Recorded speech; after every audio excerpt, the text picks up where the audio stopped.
തൻ്റെ പങ്കാളി വിവാഹേതര ബന്ധത്തിൽ ഏർപ്പെട്ടിട്ടുണ്ടെന്ന് മനസ്സിലാകുമ്പോൾ അതീവ വൈകാരികവും സങ്കീർണവുമായ ഒരു സാഹചര്യത്തിലൂടെയാണ് മറ്റേയാൾ കടന്നു പോവുക. ഈ സന്ദർഭത്തിൽ സ്വയം സംരക്ഷിക്കുന്നതിനായി എന്തെല്ലാം മുൻകരുതലുകൾ എടുക്കാമെന്ന് നോക്കാം. അടിയന്തര തീരുമാനങ്ങൾ ഒഴിവാക്കുക.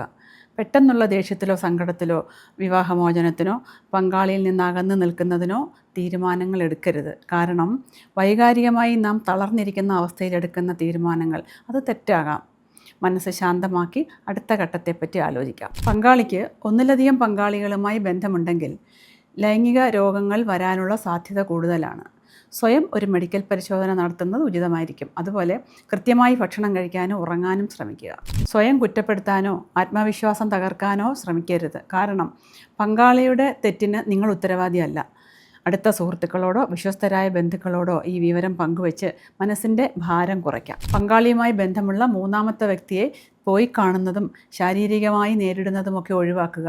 കാരണം അതൊക്കെ നിയമപ്രശ്നത്തിലേക്ക് നയിക്കും. ആത്മസംയമനത്തോടെ പങ്കാളിക്ക് തൻ്റെ ഭാഗത്തു നിന്നും എന്തെങ്കിലും തിക്ത അനുഭവങ്ങൾ ഉണ്ടായിട്ടുണ്ടോ എന്ന് പരിശോധിക്കുക. ഉണ്ടെങ്കിൽ അത് തിരുത്താനുള്ള സന്നദ്ധത കാണിക്കണം. ഈ സാഹചര്യം എങ്ങനെ അതിജീവിക്കണമെന്നതിന് ഒരു പ്രൊഫഷണൽ കൗൺസിലറുടെയോ തെറാപ്പിസ്റ്റിൻ്റെയോ സഹായം തേടാവുന്നതാണ്. ബന്ധം തുടരണോ വേണ്ടയോ എന്നത് നിങ്ങളുടെ വ്യക്തിപരമായ തീരുമാനമാണ്. പക്ഷേ ആ തീരുമാനം എന്തു തന്നെ ആയാലും അത് നിങ്ങളുടെ സുരക്ഷയ്ക്കും സമാധാനത്തിനും മുൻഗണന നൽകിക്കൊണ്ടായിരിക്കണം.